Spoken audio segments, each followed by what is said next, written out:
Efa miaraka manaraka an'ity serasera 3 minitra androany ity indray resaka mikasika ny application anankiray zany izay ataoko no lazaiko antsika androany tsy inona izany fa ny application tononkira. Roa taona tokoa izay no namoronana an'ilay application tononkira rehefa anisan'ny application be mpaka ao amin'ny Play Store ilay izy ho an'ny Android ihany moa zany hatramin'izao alongany. Ny tanjona tamin'iny dia hoe mba ahafahan'ny tsirairay ny olona izay mampiasa anazy mijery tononkira rehefa mihira zany tononkira malagasy na dia hoe tsy manana internet aza satria tsy mila internet tokoa zany le izy dia afaka mihira ianao na aiza misy anao. Zay zany tena tanjona tamin'iny. Hatramin'ny voalohany zany iny ohatran'ny zavatra ataoko amin'ny serasera rehetra dia tsy hoe natao fidiram-bola fa service natolotra zany ho an'ny azon'ny olona rehetra ampiasaina. Fa na izany aza nefa dia nasika ihany zany version anankiray izay azo vidiana ho an'ireo izay te anampy ara-bola satria zavatra mihodina ohatran'ireny misy vola miala daholo ihany. Dia misy version anankiray zany raha ohatra nareo mitady an'ilay tononkira malagasy dia mahita fa misy anankiray zao andoavana 6 €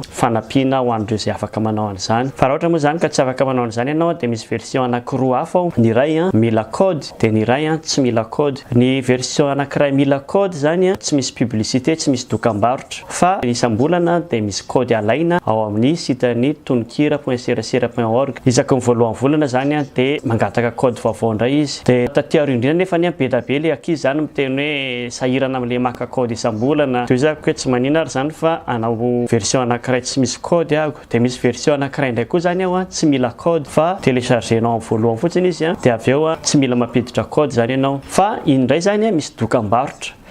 Dia misy dokam-barotra vao nampidiriko amin'izao zany amin'ilay version ivoaka amin'ny herinandro ambony io misy dokam-barotra ho an'ireo izay manana internet sy ho an'ireo izay tsy manana internet.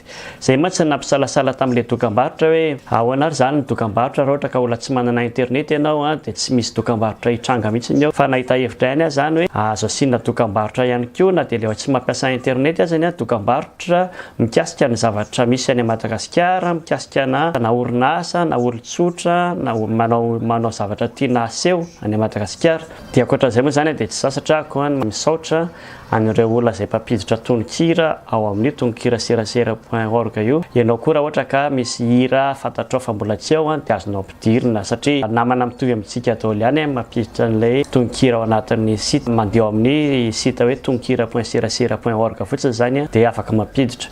Dia misaotra anareo ihany koa izay mampiasa an'ilay application fa mahafinaritra hoe betsaka mitombo hatrany mampiasa an'ilay izy. Dia izay indray mikasika an'ity serasera 3 minitra androany ity raha ohatra moa ka misy ny fanontaniana dia azonareo apetraka eo amin'ny commentaire eo ambany eo ihany. Ny lien rehetrarehetra mikasika ny application tononkira dia apetraka eo amin'ny description ity vidéo ity eo amin'ny YouTube dia mametraka veloma ho antsika rehetra indray manaraka indray. Veloma tompoko.